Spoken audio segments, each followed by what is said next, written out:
मुलांना वेलकम. कसे आहात? मजेत मजेत राहा आणि आनंदात राहा. स्वतःची कुटुंबाची काळजी घ्या आणि विनाकारण घराबाहेर न पडता महामारीच्या काळामध्ये जे आपल्याला आरोग्याच्या दृष्टीने आपल्या सुखाच्या आणि सुरक्षेच्या दृष्टीने जे नियम घालून दिलेले आहेत ते सर्वांनी पालन करा. चला, आपण अभ्यासाला विषय घेतलेला आहे अर्थशास्त्र इयत्ता 12वी. यामधील आपलं प्रकरण क्रमांक 4 जे आहे पुरवठा विश्लेषण सप्लाय अनालिसिस संपलेला आहे आणि त्यावरील स्वाध्याय आपण सोडवणार आहोत. स्वाध्याय पाठ्यपुस्तकामध्ये प्रकरण संपल्यावर दिलेला आहे. त्यावरील प्रश्नांची उत्तरं कशी लिहायची, किती गुणांच्यासाठी किती कोणता प्रश्न असेल, या प्रश्नांची उत्तरे आपण पाहिले की आपल्याला लक्षात येईल. बोर्ड परीक्षेला आपण काय लिहायचं आहे ते आपल्या लक्षात येईल. पहा, प्रश्न क्रमांक पहिलाच असतो. प्रश्न पहिला आहे तो वस्तुनिष्ठ प्रश्न म्हणतात. तो आहे खालील विधाने पूर्ण करा. आता वाक्य पहा, विधाने पूर्ण करा म्हटलंय, फक्त उत्तर लिहा म्हटलेलं नाहीये, संपूर्ण विधान लिहायचंय. क्रमांक 1चं विधान आहे, जेव्हा पुरवठा वक्र वरच्या दिशेने जातो तेव्हा त्याचा असणारा उतार. आता इथे उत्तर मी तर मार्किंग करूनच ठेवले, धनात्मक असतो, पण पर्याय दिलेले आहेत. 1 धनात्मक, 2 ऋणात्मक, 3 प्रथम धनात्मक नंतर ऋणात्मक आणि 4 शून्य. आता याचं उत्तर धनात्मक आहे, पण कसं काय आहे ते आपल्याला लक्षात आलं पाहिजे की पुरवठा वक्र जो आहे तो जेव्हा वरच्या दिशेने जातो तेव्हा त्याचा उतार धनात्मक असतो. पुरवठा वक्र कसा असतो पहा, इथे मी एक कच्ची आकृती काढते आणि आपण असा पुरवठा वक्र काढला म्हणजेच काय, हा वरच्या बाजूला जातो म्हणजे तो काय आहे, धनात्मक वक्र आहे. म्हणजे पुरवठा वक्र आहे त्याचा उतार धनात्मक आहे, खालून वरती वाढत जातोय असा त्याचा अर्थ. 1 गुण असेल या विधानासाठी आणि असं पूर्ण वाक्य लिहायचं. जेव्हा पुरवठा वक्रेवरच्या दिशेने जातो तेव्हा त्याचा असणारा उतार धनात्मक, असं पूर्ण वाक्य लिहायचं आहे. त्यानंतर 1 ओळ सोडायची आणि नंतर दुसरं वाक्य घ्यायचं आहे. पहा, इथे दिलेलं आहे दुसरं वाक्य, पुरवठा वक्र त्याच पुरवठा वक्राच्या वरच्या दिशेने सरकणे म्हणजेच काय, टिंबटिंब. पर्याय दिलेले आहेत, पुरवठा संकोच, पुरवठ्याचा ऱ्हास, पुरवठ्याचा विस्तार आणि पुरवठ्यातील वाढ. आता आपल्याला पुरवठा वक्र त्याच वक्रावर वरच्या दिशेने सरकतो त्याला म्हणायचं उत्तर आहे पुरवठ्याचा विस्तार. पण म्हणजे कसं ते आपल्याला कळलं पाहिजे. आपण अशा पद्धतीने एक आकृती काढूया. अशा पद्धतीने वक्र आहे, हा झाला पुरवठ्याचा वक्र प. ही आहे मूळ किंमत क आणि किंमत वाढली क1. क किंमत असताना ब इतका पुरवठा आहे, क1 किंमत झाली, पुरवठा किंमत वाढली तर पुरवठा सुद्धा वाढतो आणि हा प डावीकडून उजवीकडे वर जाणारा पुरवठ्याचा वक्र बनतो. त्याला म्हणतात पुरवठ्याचा विस्तार. हा ब पासून ब1 पर्यंत पुरवठ्याचा विस्तार आहे आणि किंमत क पासून क1 पर्यंत वाढते. असं याचं स्पष्टीकरण आपल्याला करता आलं पाहिजे मनामध्ये. म्हणून उत्तर आहे पुरवठ्याचा विस्तार. म्हणजे पुरवठा वक्र त्याच वक्रावर वरच्या दिशेने सरकलेला आहे त्याला म्हणायचं पुरवठ्याचा विस्तार. तिसरं विधान आहे, जेव्हा पुरवठा वक्र मूळ पुरवठा वक्राच्या उजव्या बाजूस सरकतो तेव्हा त्यास टिंबटिंब म्हणतात. पर्याय पुरवठ्याचा संकोच, पुरवठ्याचा ऱ्हास, पुरवठ्याचा विस्तार आणि पुरवठ्यातील वाढ.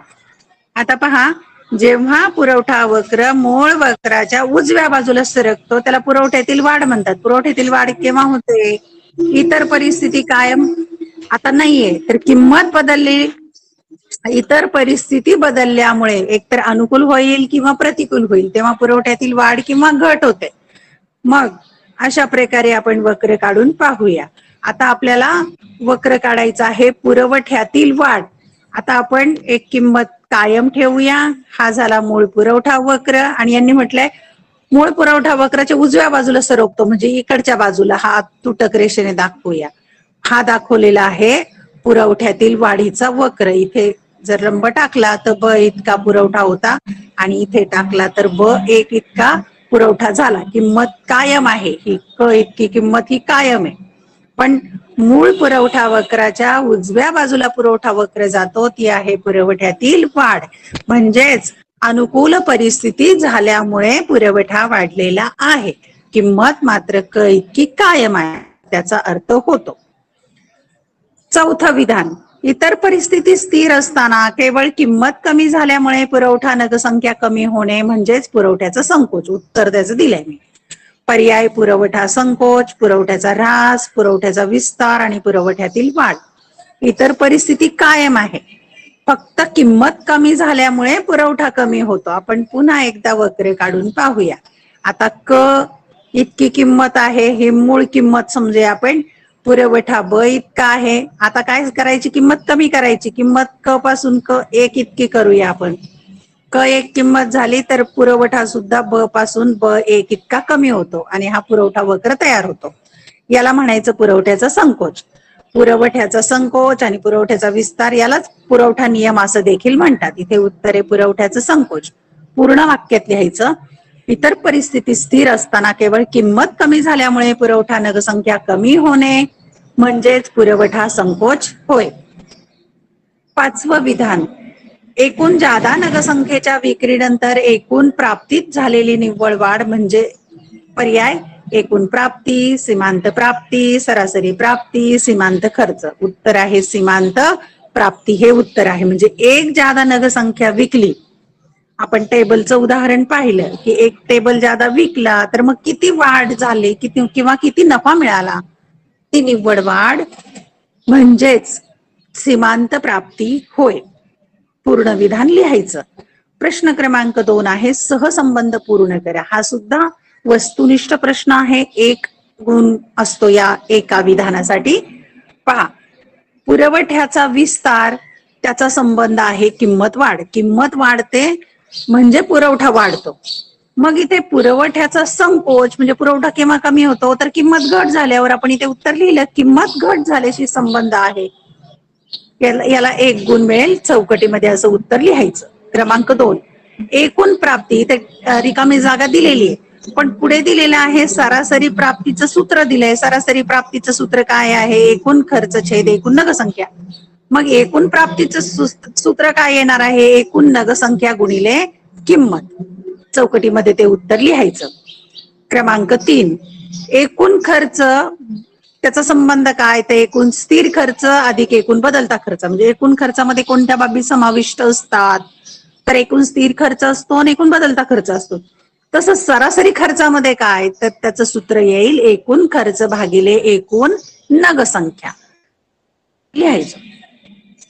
क्रमांक 4, मागणी वक्र. इथं टिंब दिलेले आहे आणि पुरवठा वक्र वर जाणारा असतो. आपण पाहिला असा पुरवठा वक्र वर जातो आणि मागणी वक्र कसा असतो तसा खाली येतो, खाली येणारा. म्हणून उत्तर येणार आहे ते चौकटीमध्ये खाली येणार. 5, रिकामी जागा दिलेली आहे त्याला म्हटलंय पुरवठ्यातील बदल. इतर घटक स्थिर असतात, पुरवठ्याचे विचलन. आणि पुरवठ्यातील बदल केव्हा होतो, तर किंमत स्थिर असते. हे लक्षात घ्या. विचलन केव्हा होतं, तर इतर घटक स्थिर असतात, किंमत बदलते. आणि पुरवठ्यातील बदल केव्हा होतो, तर किंमत स्थिर असते आणि इतर घटक अनुकूल किंवा प्रतिकूल होतात. अशा प्रकारे चौकटीमध्ये उत्तर लिहायचं आहे. 1-1 गुणांच्या साठी सहसंबंध पूर्ण करण्यासाठी प्रश्न येतो. प्रश्न क्रमांक आहे 3, योग्य आर्थिक पारिभाषिक शब्द सुचवा. हा पण वस्तुनिष्ठ प्रश्न आहे. 1-1 गुणांच्या साठीच. क्रमांक 1, स्थिर घटकावर केला जाणारा खर्च. स्थिर घटक कोणते, तर इमारती असेल, यंत्रसामग्री असेल, हे स्थिर घटक आहेत, त्याला म्हणायचं स्थिर खर्च. दुसरी संकल्पना किंवा पारिभाषिक शब्द शोधायचा आहे. प्रत्येक नगसंख्येच्या उत्पादनाचा खर्च. 1-1 वस्तू निर्माण करण्यासाठी येणारा खर्च त्याला सरासरी खर्च हा शब्द आहे. 3, एका जादा नगसंख्येच्या उत्पादनामुळे एकूण खर्चात होणारी निव्वळ वाढ. एक जादा नगसंख्येचं उत्पादन वाढवलं की किती खर्च वाढला, त्याला सीमांत खर्च असं म्हणतात. शेवटच्या नगाची निव्वळ वाढ. 4, प्रत्येक नगसंख्येच्या विक्रीनंतर मिळणारी प्राप्ती. एक नगसंख्या विकली की त्यानंतर मिळणारी प्राप्ती त्याला बदलता खर्च असं म्हणतात. प्रत्येक नगसंख्या सीमांत प्राप्ती. इथे थोडस टायपिंग गलत झालेलं आहे. प्रत्येक नगसंख्येच्या विक्रीनंतर मिळणारी प्राप्ती सीमांत प्राप्ती. पुढे पाहूया. फरक स्पष्ट करण्यासाठी आहे. आता इथे लक्षात घ्या, फरक स्पष्ट करण्यासाठी एक फरक फक्त 2 गुणांच्यासाठी आहे आणि असे 3च फरक लिहायचे 6 गुणांच्यासाठी. मग त्यासाठी 2-2च मुद्दे लिहायचे. फार तर तुम्हाला शंका असेल एखादं चुकलं तर म्हणून 3 मुद्दे लिहा, पण जास्त मुद्दे लिहिले तर 2 पेक्षा जास्त मार्क मिळणार नाही. पहिला फरक साठा व पुरवठा, दुसरा पुरवठ्याचा विस्तार आणि पुरवठ्यातील वाढ, 3 पुरवठ्याचा संकोच आणि पुरवठ्याचा ऱ्हास, आणि 4 सरासरी खर्च आणि सरासरी प्राप्ती. पाहूया आपण. पहिला फरक आहे साठा आणि पुरवठ्यामधील फरक. फरकासाठी असे मुद्दे लिहायचे. पहिला फरक लिहायचा अर्थ. मग तुम्हाला या दोन्ही ठिकाणी लिहिलं की 1 गुण मिळेल आणि पुढच्या फरकासाठी आणखी 1 गुण. साठा, विशिष्ट कालावधीत विक्रेत्याकडे विक्रीसाठी उपलब्ध असलेली वस्तूंची एकूण नगसंख्या म्हणजे साठा होय. पुरवठा, विशिष्ट कालावधीत विशिष्ट किमतीला विक्रेत्याने प्रत्यक्ष विक्रीसाठी पुरवलेली वस्तूंची एकूण नगसंख्या म्हणजे पुरवठा होय, असा अर्थ लिहायचा. दुसरा फरकाचा मुद्दा लिहायचा परस्पर संबंध, की एकमेकांशी काय संबंध आहे. साठा हा पुरवठ्या एवढा किंवा पुरवठ्यापेक्षा जास्त असू शकतो. पुरवठा हा साठ्या एवढा असू शकतो, परंतु तो साठ्यापेक्षा जास्त असू शकत नाही. हा फरक आपण लेक्चरमध्ये सविस्तर घेतलेला आहे. आणखी मुद्दे त्यामध्ये पाहू शकता तुम्ही. फरक दुसरा आहे पुरवठ्याचा विस्तार आणि पुरवठ्यातील वाढ. पहिला मुद्दा लिहायचा त्याचा अर्थ. पुरवठ्याचा विस्तार, इतर घटक स्थिर असताना वस्तूची किंमत जास्त झाल्यामुळे वस्तूचा पुरवठा जास्त होणे म्हणजे पुरवठ्याचा विस्तार. विस्तार केव्हा होतो, तर इतर परिस्थिती कायम असते पण किंमत वाढते म्हणून पुरवठा वाढतो. आणि पुरवठ्यात वाढ केव्हा होते, किंमत स्थिर असताना इतर घटकात अनुकूल बदल झाल्यामुळे वस्तूचा पुरवठा जास्त होणे म्हणजे पुरवठ्यातील वाढ होय. हा फरक 1 गुणांच्यासाठी. आणि दुसरा मुद्दा पण लिहायचा त्यामध्ये समतोल बिंदू दोन्हीच्या भागात. पुरवठ्याच्या विस्तारात किंमत व पुरवठा यांचा नवीन समतोल बिंदू हा त्याच पुरवठा वक्रावर डावीकडून उजवीकडे खालून वर सरकतो. आपण लिहू शकता किंवा इथे दोन्ही ठिकाणी आकृत्या जरी काढल्या तरी चालू शकेल. विस्तार आणि वाढीची.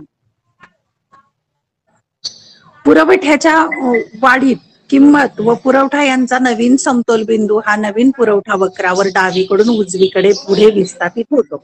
आणि आत्ताच आपण मागे पाहिलेलं आहे की पुढच्या बाजूला स्थानांतरित होतो. असं समतोल बिंदूचा लिहा किंवा दुसराही कुठला फरक लिहिला किंवा 2 ठिकाणी 2 आकृत्या काढल्या तरी देखील चालू शकेल. यानंतर फरक आहे क्रमांक आहे यामध्ये फरक क्रमांक 3 पुरवठ्याचा संकोच आणि पुरवठ्याचा ऱ्हास. फरक लिहायचा आहे दोन्हींचा अर्थ. पहिल्यांदा, इतर घटक स्थिर असताना वस्तूच्या किमती कमी झाल्यामुळे वस्तूचा पुरवठा कमी होणे त्याला पुरवठ्याचा संकोच म्हणतात. आणि किंमत स्थिर असताना इतर घटकात प्रतिकूल बदल झाल्यामुळे वस्तूचा पुरवठा कमी होणे म्हणजे पुरवठ्यातील ऱ्हास होय. यानंतर दुसरा फरकाचा बिंदू लिहायचा समतोल बिंदू. पुरवठ्याच्या संकोचात किंमत व पुरवठा यांचा नवीन समतोल बिंदू हा त्याच पुरवठा वक्रावर उजवीकडून डावीकडे वरून खाली सरकतो. दुसऱ्या भागात लिहायचं पुरवठ्याच्या ऱ्हासात किंमत व पुरवठा यांचा नवीन समतोल बिंदू नवीन पुरवठा वक्रावर उजवीकडून डावीकडे मागे विस्थापित होतो. फरक पुढचा आहे क्रमांक 4 सरासरी खर्च आणि सरासरी प्राप्तीमधला फरक लिहायचा. एका भागात लिहायचं सरासरी खर्च, एका भागात सरासरी प्राप्ती. पहिला मुद्दा लिहायचा आहे अर्थ. प्रत्येक नगसंख्येच्या उत्पादनासाठी येणारा खर्च म्हणजे सरासरी खर्च.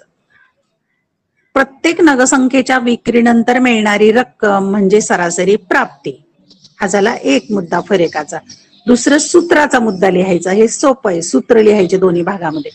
सरासरी खर्च बरोबर एकूण खर्च भागिले एकूण नगसंख्या आणि सरासरी प्राप्ती बरोबर एकूण प्राप्ती बरोबर एकूण नगसंख्या. 2 गुणांच्यासाठी असा फरक लिहायचा आहे. प्रश्न क्रमांक 5 मध्ये अ प्रश्न आहे आणि ब प्रश्न आहे.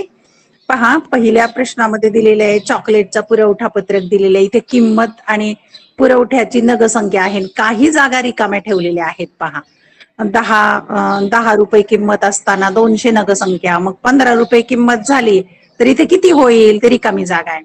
20 रुपये किंमत झाली तर 300 दिले, 25 रुपये किंमत झाली 350 दिले, 30 रुपये किमतीला रिकामी जागा आहे, 35 रुपये किमतीला रिकामी जागा आहे, 40 रुपये किमतीला रिकामी जागा आहे. आणि खाली त्यावर प्रश्न दिलेत, वरील पुरवठा पत्रक पूर्ण करा, म्हणजे त्या रिकाम्या जागा भरायच्यात. 2 वरील पुरवठा पत्रकाच्या सहाय्याने आकृती काढा आणि वरील आकृतीचे स्पष्टीकरण करा. म्हणजे या पुरवठा पत्रकावरून आकृती काढायची आणि आकृतीचं स्पष्टीकरण पण करायचं. आणि तिसरा दिलाय किंमत आणि पुरवठा यामधील सहसंबंध स्पष्ट करा. दोन्हीमध्ये काय संबंध आहे तो लिहायचा. म्हणजे हा 4 गुणांना प्रश्न येतो पहा. असा प्रश्न 5व्या मध्ये हा 4 गुणांना प्रश्न असेल. ब मध्ये हा पण 4च गुणांना प्रश्न येऊ शकतो. असं तक्ता आकृती दिली जाते त्यावरील प्रश्न असतात. इथे ब मध्ये म्हटलंय बटाटा पत्रकाचे निरीक्षण करून खालील प्रश्नांची उत्तरे. अशाच प्रकारे बटाट्याचं पुरवठा पत्रक दिलेलं. इथे किंमत दिलेली आहे. उद्योग संस्था किलोग्रॅम मध्ये उत्पादन करतात आणि बाजार पुरवठा एकूण दिलेला आहे. आपण किंमत 1 2 3 4 5 अशी वाढत गेलेली आहे. आणि इथे अ ब क 3 उद्योग संस्था दिल्यात आणि त्यांचा पुरवठा दिलाय. आणि काही जागा रिकाम्या आहेत आणि ते शेवटी एकत्र केलेला पुरवठा आहे. रिकाम्या जागा भरायच्या. त्यावर प्रश्न आहेत 2. 1. बाजारात उद्योग संस्थांनी केलेल्या बटाटा नगसंख्येच्या पुरवठा पत्रकामध्ये वर पूर्ण करायच्या त्या रिकाम्या जागा. आणि दुसरा सांगितलंय पत्रकाच्या सहाय्याने बाजार पुरवठा वक्र काढून त्याचे स्पष्टीकरण करा. म्हणजे या पत्रकावरून बाजार पुरवठ्याचा वक्र काढायचा आणि त्याचं स्पष्टीकरण करायचं. असे 4 गुणांच्या साठी प्रश्न असतात. त्यातला पहिला प्रश्न पहा. इथे दिले चॉकलेटचं पुरवठा पत्रक आपण पूर्ण केलंय. इथे किंमत आणि पुरवठ्याची नगसंख्या 10 रुपये किंमत, 200 पुरवठा आहे. एकूण नगसंख्या 15 रुपये किंमत, 250 इथे रिकामी जागा भरलेली आहे. आपण इतक्या नगसंख्येचा पुरवठा. 20 रुपये किंमत, 300 पुरवठा, 25 रुपये किंमत, 350 पुरवठा, 30 रुपये किंमत, 50 ने पुरवठा वाढत गेलेला आहे. इकडे 5 ने किंमत वाढली. 400 एकूण नगसंख्येचा पुरवठा, 35 रुपये किंमत, 450 नगसंख्येचा पुरवठा आणि 40 रुपये किमतीला 500 नगसंख्येचा पुरवठा. हे पत्रक आपण पूर्ण केलेलं आहे. आता त्यावरून आकृती पण काढायची आहे. चॉकलेटच्या पुरवठा वक्राची आकृती. मग आणि क्षावर घ्यायचंय चॉकलेटचा पुरवठा नगसंख्यामध्ये. तो आपण घेतलेला आहे 200, 250, 300, 350, 400, 450 आणि 500. आणि इकडे या अक्षावर घ्यायची एक किंमत. चॉकलेटची किंमत 10, 20, 15, 20, 25, 30, 35 आणि 40. आणि फक्त हे बिंदू जोडायचे. 10 ला 200, 15 ला 250, नंतर 20 ला 300, 25 ला 350, नंतर 30 ला 400, 35 ला 450 आणि 40 ला 500. आणि मग हे अ ब क ड इ फ हे बिंदू आपण जोडले म्हणजे प प हा वक्र तयार होतो. हा झाला पुरवठा वक्र. डावीकडून उजवीकडे वर जाणारा धनात्मक वक्र. आता आपल्याला यावरून या आकृतीचं स्पष्टीकरण पण लिहायचं आहे. आकृतीचं स्पष्टीकरण करायचं. वरील आकृती अक्षावर चॉकलेटची किंमत दर्शवली आहे. क्ष अक्षावर चॉकलेटचा पुरवठा दर्शवलाय. या आकृतीतून असे दिसून येते की जशी चॉकलेटची किंमत 10 रुपयापासून 40 रुपये वाढत जाते तसा वस्तूचा पुरवठा 200 नगांपासून 500 नगांपर्यंत वाढत जातो. या उलट जशी चॉकलेटची किंमत 40 पासून 10 रुपयापर्यंत कमी होत जाते तसा वस्तूचा पुरवठा 500 नगांपासून 200 नगांपर्यंत कमी होत जातो. म्हणून चॉकलेटचा पुरवठा वक्र डावीकडून उजवीकडे खालून वर सरकत जातो. एवढं स्पष्टीकरण लिहायचं आहे. आणि त्यातलाच तिसरा प्रश्न आहे किंमत आणि पुरवठा यातील सहसंबंध. काय संबंध आहे दोन्हीतला. चॉकलेटच्या पुरवठा पत्रकावरून आणि चॉकलेटचा पुरवठा वक्राच्या आकृतीवरून असे दिसून येते की चॉकलेटची किंमत कमी असताना म्हणजे 10 रुपये चॉकलेटचा पुरवठा कमी असतो तो फक्त 200 नग. या उलट चॉकलेटची किंमत जास्त असताना 40 रुपये किंमत असताना चॉकलेटचा पुरवठा जास्त असतो 500 नग असतो. यावरूनच असे दिसून येते की चॉकलेटची किंमत आणि चॉकलेटचा पुरवठा यामध्ये सम किंवा प्रत्यक्ष संबंध असतो. असं सहसंबंध स्पष्ट होतो. दुसरा प्रश्न आहे बटाट्या नगसंख्येचा पुरवठा दर्शवणारे एक बाजारपत्रक दिलेला आहे आणि त्यावरून प्रश्नांची उत्तरे. यातल्या रिकाम्या जागा भरायच्यात. इथे किंमत आहे. उद्योग संस्थांनी केलेला पुरवठा किलोग्रॅम मध्ये 3 उद्योग संस्था आहेत अ ब आणि क. आणि एकूण बाजार पुरवठा किलोग्रॅम मध्ये घेतलाय. आता 1 रुपया किंमत असताना अ उद्योग संस्थेने 35 किलो, ब ने 20 किलोचा, क ने 45 किलोचा. तर 35 अधिक 20 अधिक 45 तर किती होईल. एकूण बाजार पुरवठा 100 किलोग्रॅम. 2 रुपये किंमत झाली. आता किंमत वाढली. अ उद्योग संस्थेने 35 किलोचा पुरवठा वाढवला. ब ने 30चा, आणि क ने 45चा, हे सगळे एकत्र केले 35, 37, 30 आणि 45 तर होतात 112 एकूण बाजार पुरवठा. 3 रुपये किंमत झाली. अ ने 40 किलोचा पुरवठा, ब ने 40 किलोचा आणि क ने 55 किलोचा. 40 अधिक 55, 40 अधिक 55 केले तर 135 एकूण बाजार पुरवठा झाला. 4 रुपये किंमत झालेली आहे. अ उद्योग संस्थेने 44 किलो, ब ने 50 आणि क ने 60 या एकत्र बेरीज केली यांची तर 154 किलोग्रॅम बाजार पुरवठा होतो. अशा रिकाम्या जागा भरून घेतल्या आपण. यावरून आता आपल्याला काय करायचंय, तर यावरून वक्र काढायचा आहे. बाजार पुरवठा वक्राची आकृती. अ आणि क्ष अक्षावर घ्यायचा आहे बाजार पुरवठा, बटाट्याचा बाजार पुरवठा किलोग्रॅम मध्ये, आणि य अक्षावर घ्यायची आहे बटाट्याची किंमत, ती रुपयामध्ये घ्यायची आहे. मग किंमत घेतलेली आहे 1, 2, 3 आणि 4, ते बिंदू नोंद करायचे.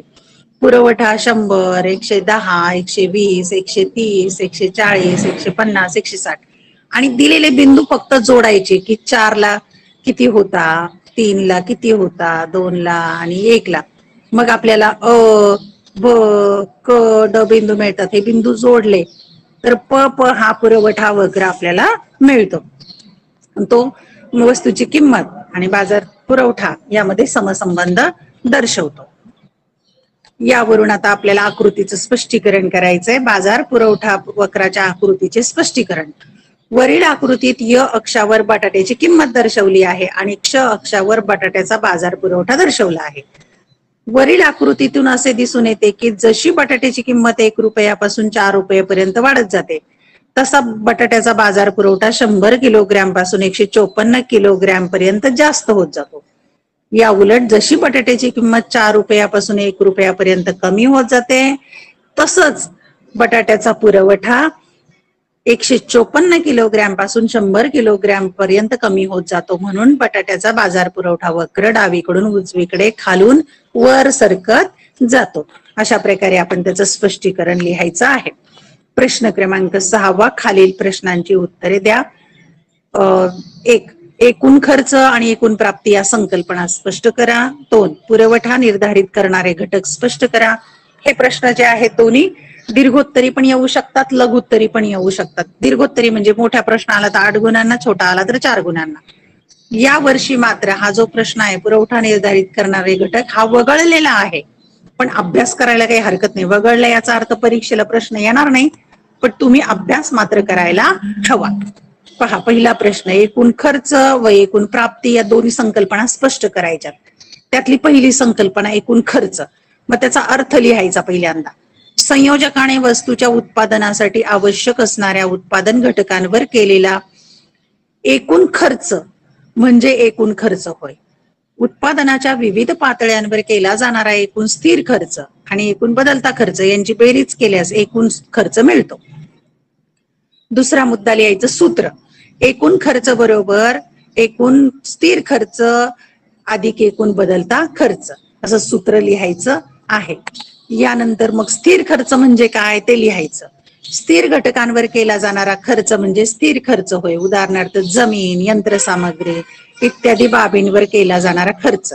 आणि 2, बदलता खर्च, बदलत्या घटकांवर केला जाणारा खर्च म्हणजे बदलता खर्च होय. उदाहरणार्थ श्रम, कच्चा माल, ऊर्जा, इंधन इत्यादी घटकांवर केला जाणारा. आता त्याचं उदाहरण पाहू. समजा एखाद्या उद्योजकाने 20 पंख्यांच्या निर्मितीसाठी एकूण स्थिर खर्च 50,000 रुपये आणि एकूण बदलता खर्च 40,000 रुपये केला असेल, तर एकूण खर्च पुढील प्रमाणे काढता येईल. सूत्र दिलेलं आहे, एकूण खर्च बरोबर एकूण स्थिर खर्च अधिक एकूण बदलता खर्च.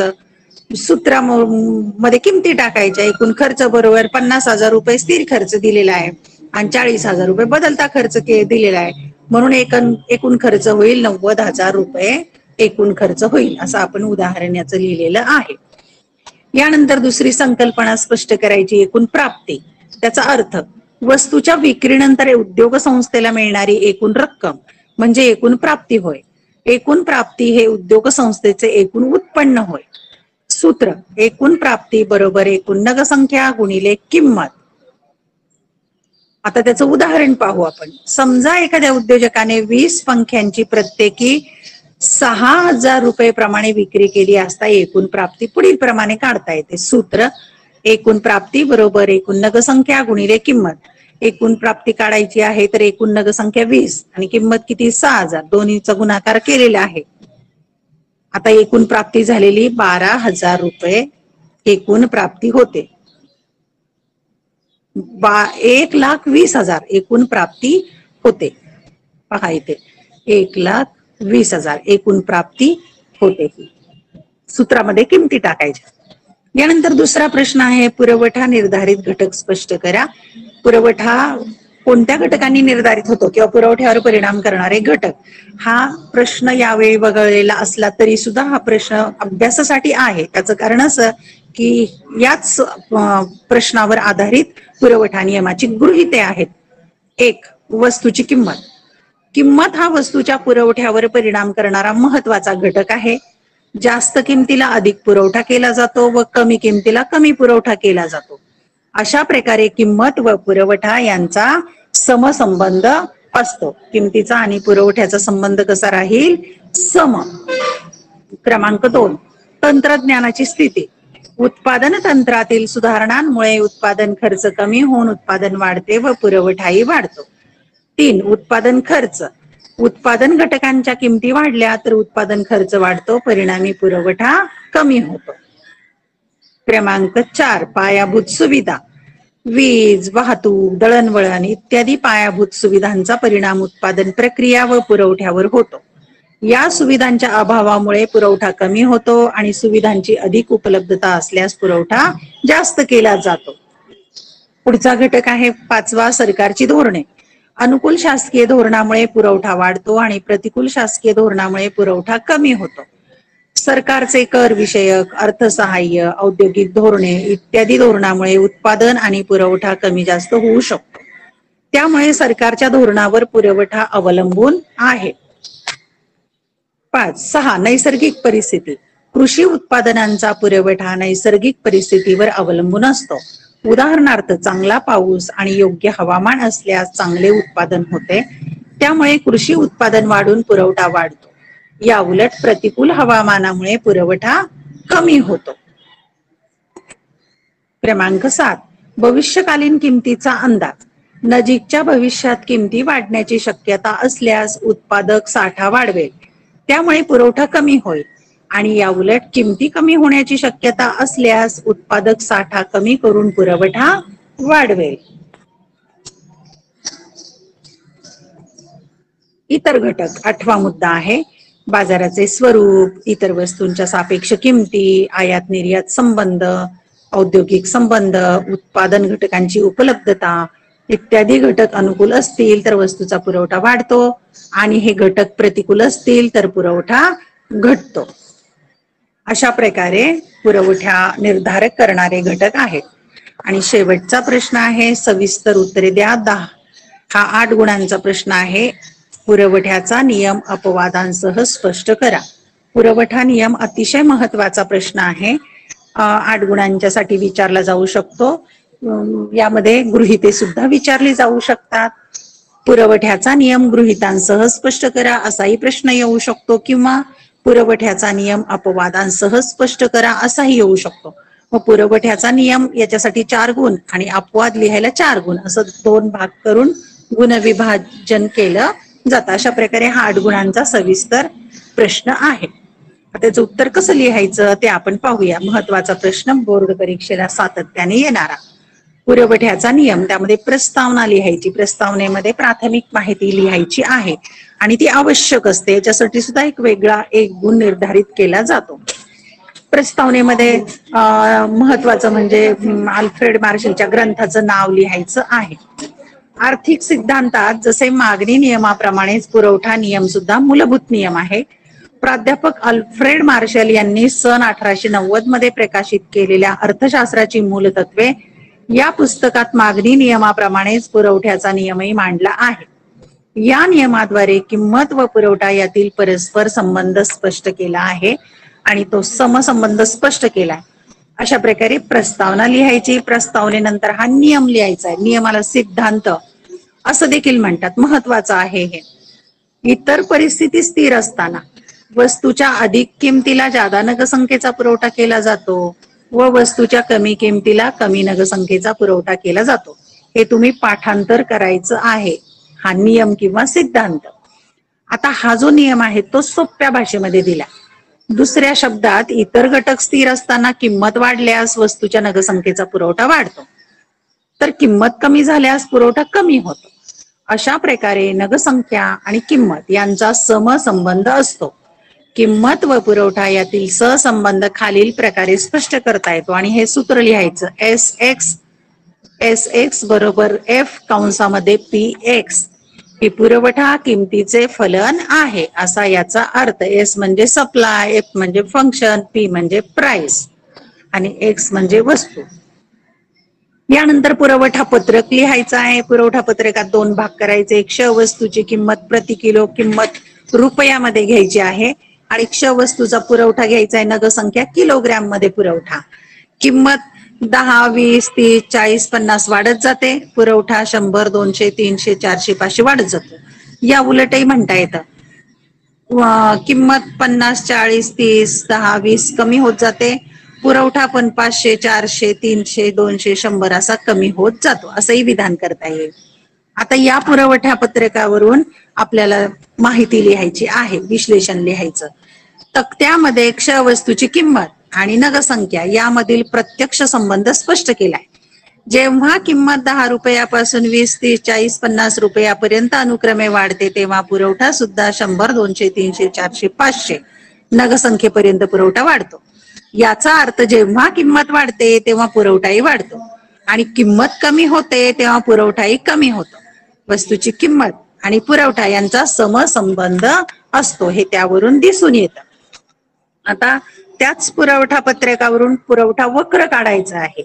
मग आणि क्ष अक्षावर पुरवठा घ्यायचा, य अक्षावर किंमत घ्यायची, किंमत बरोबर नोंद करायची 10, 20, 30, 40, 50 आणि पुरवठा 100, 200, 300, 400, 500 असे बिंदू घ्यायचे आहेत आणि ते बिंदू जोडायचे. मग की 100 ला 10 रुपये किंमत 100 हा बिंदू, 20 200, 30 300, 40 400, 50 500 आणि मग हा डावीकडून उजवीकडे वर जाणारा पुरवठा वक्र तयार होतो.